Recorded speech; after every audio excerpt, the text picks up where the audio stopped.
Hi there. In this third tutorial, again, we're going to be looking at extruded components. We're going to be creating the drawer and the stopper for the drawer there as well. So we head into Onshape.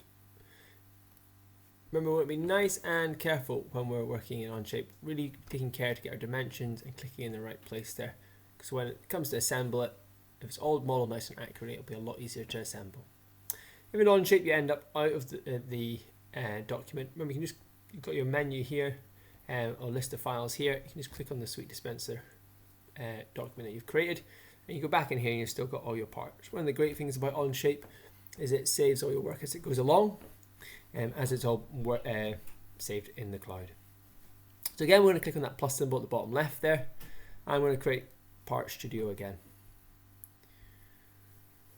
We go up to Sketch there, and we're going to click on Top again, and we're going to just click on that view cube at the top, so we've got a nice top-down view of that there. We're going to use our corner rectangle again, and again, just as done before, we're going to click on that center point right in the middle, which is nice and bright yellow, and we're going to drag a cube, a rectangle out there. Then we're going to hit the dimension tool.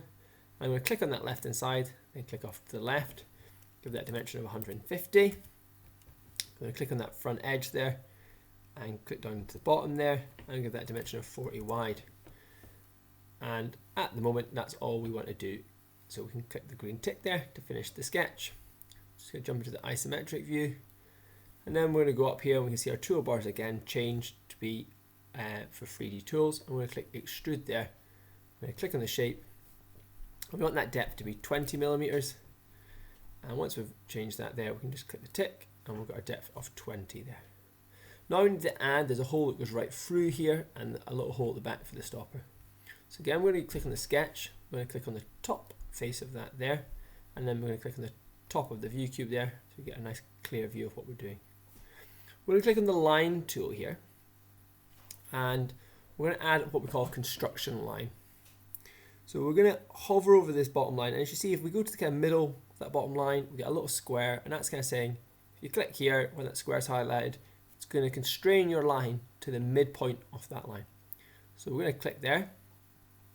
We're going to come up here, and there we're getting that square again. We're at midpoint. So we're going to click there again, and then we can just press Escape to get rid of that tool, and we've got that line added. What we're going to do is we're going to right click on that line, because currently it's a solid line, and we're going to make that construction.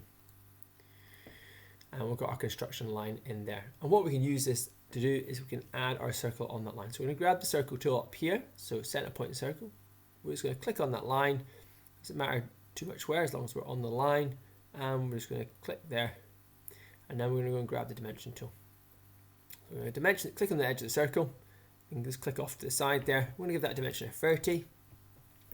And what we'll do next is we're going to dimension the center of that circle to that bottom line there. So I'm going to click on the center of that circle when it's bright yellow. I'm going to click on that bottom line, and I'm going to come and click off to the right hand side here, and I'm going to add a dimension of 40 there. So that's that circle. See, it's gone black. That means it's what we call it's fully constrained. Okay, if I just get rid of that tool, I cannot click and drag that anywhere. Okay, so that's what we're looking for when we finish our sketches. So I'm going to just click on that green tick up there, and I'll just rotate that round. And we can see our sketches just on the surface there. So again, I'm going to click the extrude tool. And I'm going to click remove. And if you click on that circle there, it's automatically gone all the way through. It's using a depth of 25 millimeters. So obviously ours is only 20 mil deep. So at 25 is fine there. You'll notice, unlike when we did the top piece, where we had to select the 4 different quadrants of the circle because we had 2 lines going across. Because it's a construction line, that line down the middle there, it doesn't affect that circle, okay? It doesn't interrupt it, it doesn't split it in half. And that's a great thing about using a construction line rather than leaving the lines as solid lines as we did in the top part there. So we can click green there, and that's that added in. We're going to add a little hole at the back here, which is not going to go all the way through. So we're going to click again on the sketch. Again, I'm going to click on the top there, and we're going to click on that top of that view cube again. Again, I'm going to add a construction line. So first of all, I'm just going to add the line, hovering over the middle at the top there, clicking. I'm going to get that little square, clicking down here as well, and just pressing Escape to get rid of that line. We're going to right click on that line when it's highlighted, the whole thing's highlighted, and we're going to click construction there. Then I'm going to grab the wee circle tool again. Again, when that line's highlighted, I'm going to click on that with the circle tool, and then I'm just going to click off there. You can see it's blue. So remember I talked about adding fully constraining it. You'll see it'll go black by the end time we finish dimensioning this here. So I'm going to click the dimension tool. I'm going to click on the circle there. Click off to the side there. I'm going to give that a dimension of 6. And then we're going to click, and we'll maybe zoom in, make it a little bit easier on ourselves there. And I'm going to click the center of that circle there. I'm going to click that top line, and I'm going to click off to the side here as well. And I'm going to enter 10. And we've got to see our circle's gone black. That means it's fully constrained. That means it won't accidentally get moved. So we're going to click the green tick there. And then we're going to go up to our extrude tool again. Actually, what I'll do quickly is I'll just jump into isometric view there. Just a little bit easier to see it happening in 3D. So click on the extrude tool there. We're going to click on that circle. And we should be removing. So I'm going to click remove up here. And then I'm going to change that to 10 millimeters because we don't want that going all the way through. So change that to 10. Click the green tick. And you can see we've got a hole there that just goes 10 millimeters into that wood. Under parts 1 down here, I'm going to go down, I'm going to right click on that, I'm going to rename that, I'm going to call that the drawer. Down here as well, our part studio area, I'm going to rename that there and call that the drawer as well. And then finally, I'm going to right click on that drawer at the left hand side there, and I'm going to change the appearance, edit appearance. I'm going to make that nice light brown and click the green tick. That's our drawer done. So we've managed to add a couple of different holes.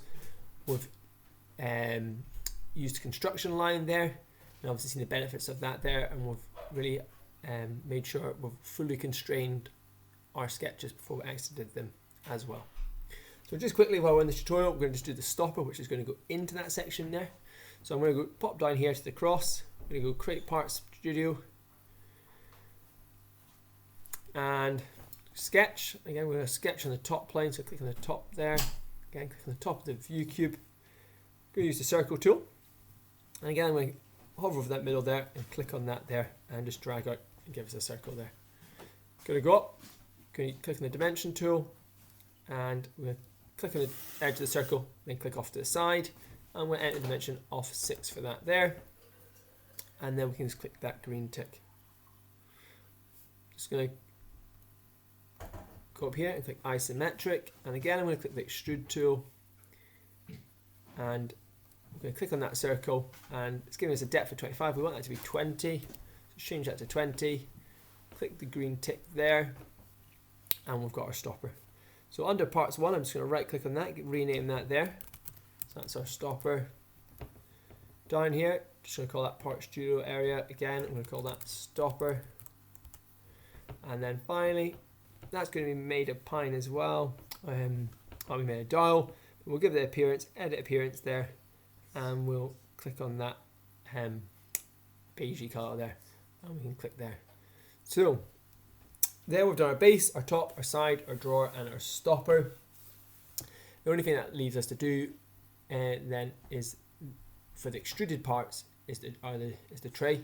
That's a little bit more tricky, and I'll cover that in the next tutorial.